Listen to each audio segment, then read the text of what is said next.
बिस्मिल्लाहिर्रहमानिर्रहीम। अस्सलाम वालेकुम। न्यूज़ स्ट्रीम एचडी में खुश आमदीद। फवाद चौधरी को गिरफ्तार किया गया और फिर आपको पता है उसके बाद जो ड्रामा हुआ वो मैं आपको व्लॉग्स में साथ साथ बताती जा रही हूँ। अब जो आज डेवलपमेंट्स हुई हैं उसके बारे में मैं बताऊं कि इलेक्शन कमीशन को धमकियां देने के केस की आज समाअत हुई है। ये जुडिशल मजिस्ट्रेट वकास अहमद राजा ने ये उनकी वो जज थे इसमें समाअत में। इसमें पुलिस की तरफ से ये दरख्वास्त आई थी कि जो इनका जिस्मानी रिमांड की दरख्वास्त थी कि मजीद जिस्मानी रिमांड की इजाज़त दी जाए। फवाद चौधरी को जिस्मानी रिमांड की इजाज़त दी जाए। मैं बताती जाऊँ जो लोग अभी तक आगाह नहीं है। अभी फवाद चौधरी जो है वो जुडिशल रिमांड पे थे। तो अब पुलिस की तरफ से दरख्वास्त थी कि उनको जिस्मानी रिमांड की इजाज़त दी जाए। समाअत हुई तो उसमें फिर समाअत के बाद फवाद चौधरी को अदालत ने 2 रोज़ा जिस्मानी रिमांड पे पुलिस के हवाले कर दिया और पुलिस की जो दरख्वास्त थी वो मंजूर कर ली। तो अब मजीद 2 रोज़ के लिए फवाद चौधरी जो हैं वो जिस्मानी रिमांड पे पुलिस के हवाले हैं और अदालत ने हिदायत की कि 2 रोज़ के बाद इन्हें दोबारा पेश किया जाए। एक और दरख्वास्त भी थी आज इस समाअत के दरमियान। वो जो दरख्वास्त थी वो फवाद चौधरी की पार्टी की तरफ से थी। पीटीआई और फवाद चौधरी के घर वालों ने ये दरख्वास्त दर्ज करवाई थी और उसमें उन्होंने कहा था कि फवाद चौधरी क्योंकि अभी जुडिशल रिमांड पे है तो उन्हें जुडिशल रिमांड पे भी नहीं होना चाहिए बल्कि फवाद चौधरी को मुकदमे से डिस्चार्ज कर दिया जाए। इस दरख्वास्त को अदालत ने मुस्तरद कर दिया है। लेकिन नाजरीन आज एक अजीब सा वाकया हुआ है। आप यहाँ से समझें कि यहाँ ताकतें कौन हैं, किन के हुक्म चल रहे हैं, किस तरह से ये हमारा सिस्टम क्या है। फवाद चौधरी को आज जब अदालत में पेश किया गया तो उनके मुंह पे काला कपड़ा डाला गया था। जब वो ज़ाहिर तफ्तीशी अफसर लेकर आता है मुलजिम को, जब तफ्तीशी अफसर फवाद चौधरी को पहले तो ये अदालत ही नहीं लेके आए। जज साहब ने पूछा फवाद चौधरी किधर है, उन्होंने कहा वो बाहर है, उन्हें नहीं लाया गया। क्यों नहीं लाया गया? रश बहुत है। अदालत ने हुक्म दिया कि फवाद चौधरी को अदालत लेकर आए। ये जी रश में उन्हें लेकर आए हैं। इतना क्या रश था कि उन्हें लाया नहीं जा सकता था। लेकर आए हैं फिर तो उनके मुंह के ऊपर काला कपड़ा चढ़ाया हुआ है।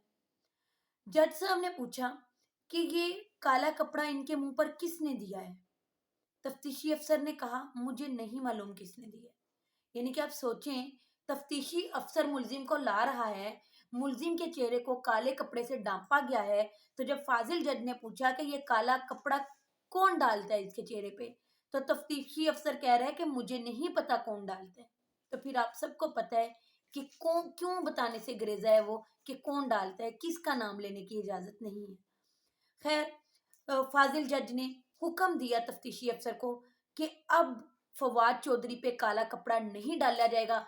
फाजिल जज ने तफ्तीशी अफसर को डांटा कि क्या आपको नहीं पता कि काला कपड़ा इस तरह के मुलजिम पे नहीं डालते, वो सिर्फ उसी वक्त डालते हैं जब शनाख्त में करनी हो और उसमें किसी हेर फेर का अंदेशा हो। सिर्फ उस केस में मुलजिम पे काला कपड़ा डाला जाता है। तो अब आपने फवाद चौधरी पे काला कपड़ा नहीं डालना। समाज से फारिग हुए। उसके बाद फवाद चौधरी को कमरा अदालत से बाहर ले जाया गया। जैसे ही कमरा अदालत से बाहर ले जाया गया 2 मिनट बाद फवाद चौधरी के चेहरे पे फिर काला कपड़ा था। फाजिल जज ने उसी वक्त दोबारा बुलाया और तफ्तीशी अफसर से पूछा कि अब काला कपड़ा किसने डाला है। तो तफ्तीशी अफसर का फिर जवाब यही था, मुझे नहीं मालूम कि इन पे काला कपड़ा कौन डालता है। तो अब आप सब जानते हैं कि ये काला कपड़ा कौन डाल रहा है और ये क्यों डाल रहा है। ये काला कपड़ा वो डाल रहे हैं जिनके अपने काले करतूत हैं। वो अपने काले करतूतों को छुपाने के लिए इनके चेहरों पे अब काले कपड़े डाल रहे हैं। तो वो कितने भी काले कपड़े डाल लें, अब उनके काले करतूत सारी दुनिया के सामने अयां हो चुके हैं। और ये क्यों डाला गया? ये इसलिए डाला गया क्योंकि फवाद चौधरी जो है वो शहबाज गिल की तरह बिहेव नहीं कर रहे। उन्हें गिरफ्तार किया गया तो वो शहबाज चौधरी की तरह बिहेव नहीं कर रहे, वो मुस्कुरा रहे हैं। अब जो जो उनकी मुस्कुराहट है ये अवाम के डर से उन ताकतों का खौफ खत्म कर रही है। तो ये खौफ वो खत्म होना नहीं, वो नहीं चाहते कि अवाम के दिलों से हमारा खौफ खत्म हो। वो उस मुस्कुराहट को छुपाने के लिए ये काला कपड़ा डाला जाता है और फवाद चौधरी को हर्ट करने के लिए, उसकी फैमिली को हर्ट करने के लिए, दुख पहुंचाने के लिए ये काला कपड़ा डाला जाता है। तो ये अजीब मामला है ये काला कपड़े का कि ये देखें फाजिल जज के 2 मरतबा टोकने के बावजूद भी उन पे काला कपड़ा डाला गया। दूसरी खबर जो मैं आज आपको देती जाऊं वो ये है कि इसहाक डार जो जब आए थे تو انہوں نے کہا تھا کہ ڈالر تو میری باندھی ہے، میں تو ڈالر کو کنٹرول کر لوں گا، میں جس طرف چاہوں گا اسے اڑاتا پھروں گا، اسے آرام سے نیچے لے آؤں گا، اور میں تو معیشت کا سب سے بڑا بابا جی ہوں۔ تو وہ جو ان کے سارے تھے دعوے تھے، وہ بڑی بری طرح فلاپ ہوئے ہیں۔ معیشت جو ہے وہ اس وقت اس حالت میں ہے کہ ڈیفالٹ ہونے کی باتیں ہو رہی ہیں۔ تو ایسے میں اسحاق ڈار صاحب بہت جھنجھلائے ہوئے ہیں۔ کل بھی وہ بڑے ڈسٹرب نظر آئے اور انہوں نے ہاتھ اٹھا کے بڑے انداز سے کہا تھا کہ اب یہ معیشت اور یہ ملک اللہ کے ہی حوالے ہے، بیڑا گرک کر لیا اور اب اس کے بعد وہ اللہ کے حوالے کر رہے ہیں۔ تو آج اس حقدار نے عمران خان کو مناظرے کا چیلنج کیا ہے معاشی بدحالی پر، یعنی کہ آج انہوں نے جتنا کچھ بھی جو انہوں نے آ کے کرتوتیں کی ہیں ان 9 مہینوں میں، انہوں نے ساری کرتوتوں کا بوجھ عمران خان پہ ڈال دیا ہے کہ آج جو بھی صورتحال ہے وہ آپ کی وجہ سے ہے۔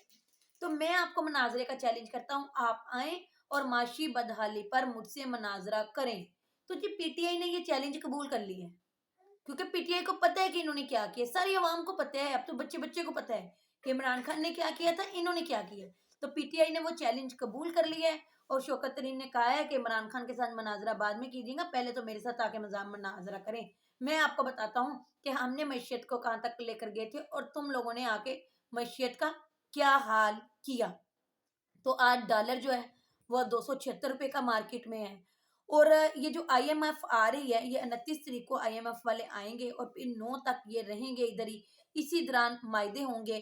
تو اب آئی ایم ایف کا جو شرائط ہیں وہ یہ ہیں کہ اب وہ ٹیکسیز پہلے تو 400 ارب کی ڈیمانڈ کر رہے تھے جب اسحاق ڈار نے بات نہیں مانی تھی اور آئی ایم ایف کے بارے میں کہا تھا I don't care about I M F, تو اب وہ اسی آئی ایم ایف کے پاس ترلے کرنے دوبارہ پہنچ رہے ہیں، اور وہی آئی ایم ایف اب 600 ارب کے ٹیکسیز لگانے کی بات کر رہے ہیں کہ اب 600 ارب ٹیکسیز لگائے رہے ہیں۔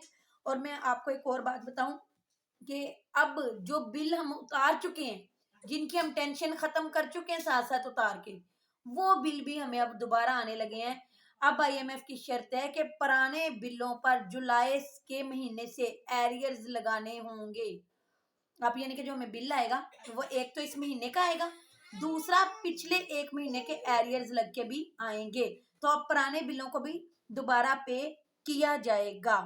تو یہ اس وقت معیشت کی صورتحال ہے، اور اب مناظرہ ظاہر ہے اس سے بچیں گے اسحاق ڈار صاحب، اب وہ اس سے دوڑیں گے، جو کہ شوکت نے تو کہا کہ آئیں اور آ کر میرے ساتھ کریں، کرنے جو کہ وہ ہیں نہیں، انہیں پتہ ہے کہ انہوں نے اس ٹائم کیا کیا ہوا ہے۔ تو اس وقت 3.1 ملین ڈالر جو ہے وہ ریزرو میں رہ گیا ہے۔ تو اب اللہ ہی حافظ ہے واقعی اس ملک کا۔ اب تک کے لیے اتنا ہی، نیکسٹ ویڈیو ویلاگ میں انشاءاللہ پھر ملاقات ہوگی۔ اللہ تعالیٰ آپ کو ایمان والی صحت والی زندگی عطا فرمائے۔ اللہ حافظ۔